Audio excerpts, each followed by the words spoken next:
Olá pessoal, tudo bom com vocês? Estou inaugurando aqui o nosso canal Desconstruindo o Direito, uma parte aqui do nosso trabalho, Justiça para Todos. E vamos abrir o primeiro vídeo do canal aí, que legal, falando sobre preconceitos. Preconceitos. Por que falar sobre preconceitos, Rodrigo? Por que escolheste esse tema? Bom, porque tudo no direito, né, se pauta em direitos humanos. Os direitos humanos abarcam todo o direito, assim como o direito constitucional abarca todo o direito, os direitos humanos ainda mais por causa que tem esse caráter internacionalista. Então a gente precisa entender o que são os preconceitos para poder entender melhor como aplicar o direito penal, processo penal, direito civil, processo civil, direito de trabalho, processo de trabalho e por aí vai, né? E para entender melhor a nossa própria sociedade, a gente tem que trabalhar um pouco mais esses aspectos filosóficos, sociológicos, antropológicos, né? Então vamos começar aqui sem mais delongas. Aqui, galera, o estudo sobre os preconceitos. Aqui vamos falar um pouco sobre a igualdade originária. Para isso, utilizamos essa bibliografia aqui que eu recomendo a vocês, Estigma, um estudo sobre os preconceitos, do Carlos Roberto Bacila. Ele é um criminólogo, formado pela Universidade Federal do Paraná, doutor em Direito, professor de Direito Penal e Criminologia. Muito bom o livro dele, olha. De acordo com os vídeos que a gente vai fazendo, eu vou ficar recomendando algumas bibliografias para vocês, né, para vocês lerem e procurarem saber. E também aqui no nosso canal a gente vai também tratar de assuntos do direito cotidiano, né, algumas dicas para concursos e tudo mais. Mas enfim, vamos começar sem mais delongas. Então, nesse estudo, a primeira pergunta a ser feita é: como surgiram os preconceitos? Como surgiram os preconceitos? Bom, precisamos entender que somos um produto do nosso passado. Então a gente precisa entender a nossa história, a história do ser humano, para poder entender os preconceitos. Senão, dessa forma, não há como a gente estudar isso, né? Somos produtos do nosso passado. E como diz o grande sábio Paulinho da Viola, eu não vivo no passado, o passado que vive em... Então, somos dessa forma, somos misturas de causas internas, causas psíquicas, da mente, e também de causas externas, causas físicas, influência dos pais, dos amigos, da família, dos grupos de aventuras, como baladas, festas, viagens que fazemos. Somos produtos da moda, somos produtos do clima. Então são esses os diversos fatores que moldam o que se conhece como o ser humano. Mas também somos produtos de nossas opções e do livre-arbítrio, das nossas escolhas. Alessandro Baratta, um criminólogo italiano, ele diz o seguinte, esse aqui, ó, nosso amiguinho aqui, ó, Alessandro Baratta, no seu livro O Paradigma do Gênero, da questão criminal à questão humana, ele nos revela que regras se estabelecem sobre as pessoas que são veiculadas a valores negativos e interpretados sistematicamente na aplicação do direito. Não podem se dissociar do entendimento do que ocorreu no passado das civilizações. Ou seja, Alessandro Baratta está reconhecendo que nós precisamos entender o nosso processo histórico para poder entender as transformações que vivemos no dia a dia. Da mesma forma, devemos considerar os aspectos da observação entre o nexo público e privado, para poder entender essa relação do homem. Assim como os homens eles foram manipulados na esfera pública, as mulheres foram manipuladas na esfera privada, ou seja, no seu ambiente familiar. Esse estudo sobre os preconceitos encontrou como um dos grandes expoentes um dos grandes pensadores a respeito desse tema, um filósofo chamado Erving Goffman, que aqui nós trazemos para vocês um trechozinho. Ele fala: "Choose your self-presentations carefully, for what starts out as a mask may become your face." Escolha suas auto-apresentações de forma cuidadosa, porque o que pode começar como uma máscara pode se tornar a sua própria face. Erving Goffman escreveu uma obra monumental sobre o tema, denominada Estigmas. E fazemos um recorte aqui exatamente sobre essa obra. Ele nos mostra que os pensadores não haviam estabelecido as pré-condições dos estigmas, o que levou ele a fazer uma pesquisa mais refinada, mais detalhada sobre o tema. O primeiro recorte que Goffman faz é no que tange à Grécia Antiga, como a gente traz aqui para vocês, o próximo slide, o estigma na Grécia. Era costume dos gregos da antiguidade marcar as pessoas com fogo ou cortes no corpo, sinais estes que identificavam que o portador era mau, ou seja, mais especificamente um escravo, um criminoso ou um traidor. E as pessoas marcadas estariam contaminadas e deveriam ser evitadas. Ou seja, exatamente essa é a natureza etimológica da palavra estigma. Estigma significa marca, é algo que não sai. Por isso o preconceito é algo que não sai, é algo que está entranhado em nós, porque ele é uma marca. Mas para prosseguirmos falando sobre os preconceitos, nós temos que ir um pouco mais atrás, antes mesmo da Grécia Antiga, ou seja, buscar os primórdios da humanidade. Por isso que vamos tratar aqui sobre o nosso amigo aqui, o homem primitivo, o macaco, para aqueles que acreditam, para aqueles que não acreditam, mas enfim, a gente vai tratar das duas teorias, tanto da evolucionista quanto da teoria criacionista, e vamos chegar num denominador comum que vamos ver mais adiante. O nosso ancestral mais antigo, segundo pesquisas arqueológicas, provém do Chad, na África Central, chamado de Homem de Toumai, esperança de vida.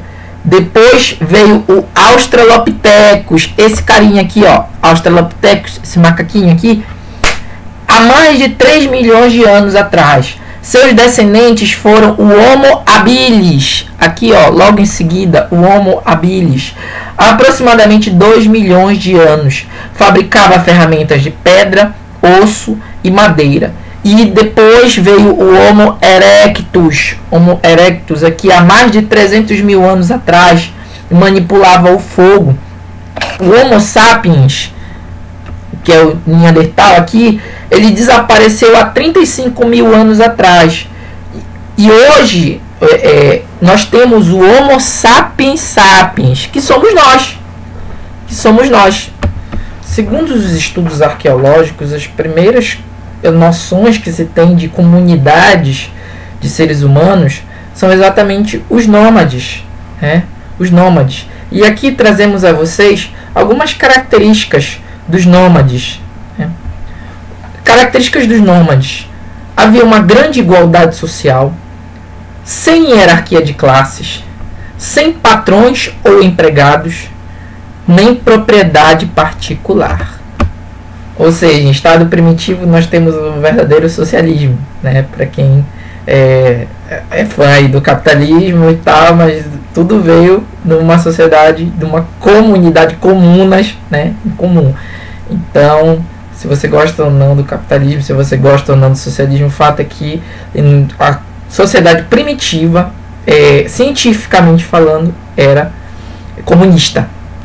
Segundo o filósofo iluminista Jean-Jacques Rousseau, esse aqui, na sua obra Discurso sobre a Origem e os Fundamentos da Desigualdade entre os Homens, segundo ele,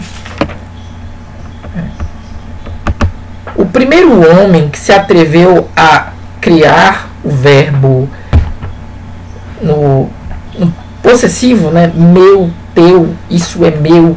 A primeira pessoa que chegou numa árvore, pegou aquela maçã e disse: essa maçã é minha, e encontrou outra pessoa que concordasse com ele, né? A partir daí começou todo o caos do ser humano. Foi com a ideia de propriedade. Ou seja, o primeiro direito que existiu na sociedade não foi o direito penal. Não foi a lei de Talião, essas coisas. Não, foi o direito civil. A partir do momento em que você passa a ter posse, propriedade, você passa a ter conflito. Aí surgem os conflitos. Aí surge guerra. Aí surge miséria. Aí surge... todo o mal da humanidade surge a partir da noção propriedade. Portanto, segundo Rousseau, o primeiro homem que se atreveu a dizer isto é meu e encontrou pessoas humildes o bastante para que aceitassem isto, fundou a sociedade civil. Esse homem, dizendo Rousseau, ele deveria ter sido contestado veementemente para que se poupassem guerras, misérias, assassinatos, horrores. Rousseau, inclusive, vai mais além. Ele diz aqui que ele diz: evitai ouvir esse impostor, estareis perdidos se esquecerdes que os frutos são de todos e que a terra não é de ninguém. Porém, ao que tudo indica, então as coisas já haviam chegado a um ponto de não mais poder permanecer como eram. Pois essa ideia de propriedade, dependente de muitas ideias anteriores que só puderam nascer sucessivamente, não se formou de uma só vez no espírito humano. Contudo, mais uma das comunidades primitivas, né, da humanidade, os aborígenes australianos, 53 mil anos antes de Cristo a 600 depois de Cristo, pensavam de maneira diversa. Eles acreditavam que eles pertenciam à Terra e não o contrário. Ou seja, eles nunca poderiam ser donos da Terra. A Terra era dona deles. De fato, os nossos queridos parentes ancestrais, eles não possuíam a noção de riqueza, pobreza, desigualdade entre o homem e a mulher. O homem ia à caça, a mulher ia à caça, o homem cuidava do lar, a mulher cuidava do lar. Não existia distinção de gênero. Não existia. A igualdade era uma característica marcante dos povos primitivos e errantes. Assim como a liberdade. A liberdade e a igualdade eram essenciais, eram características próprias das comunidades primitivas. E assim como a igualdade ela vai se evaporar com o tempo, né, que vem as desigualdades, o rico, o pobre, o branco, o negro, o homem, a mulher, o homem subjugando a mulher, o branco subjugando o negro, o rico subjugando o pobre, né? Assim como essas desigualdades elas vão se evaporando, assim, da mesma forma, a liberdade se evapora. Na expectativa de troca por propriedade, alimentos, abrigo, ter onde morar, alimentação regular e segurança. Então, para fazermos uma recapitulação aqui do pensamento, as características do estado primitivo: não havia pobres ou ricos, não haviam homens subjugando mulheres, não havia servidão, pois as pessoas nascem livres, completamente. Aí, como eu falei, mesmo na teoria criacionista, isso não deixa de ser uma verdade. Como vemos aqui em Gênesis, lá em Gênesis, a história de Adão e Eva, lá no capítulo 3, versículos 3 a 6, aqui: mas do fruto da árvore que está no meio do jardim, disse Deus, não comereis dele, nem nele tocareis, para que não morrais. Então a serpente disse à mulher: certamente não morrereis, porque Deus sabe que no dia em que dele comerdes, se abrirão os vossos olhos, e sereis como Deus, sabendo o bem e o mal.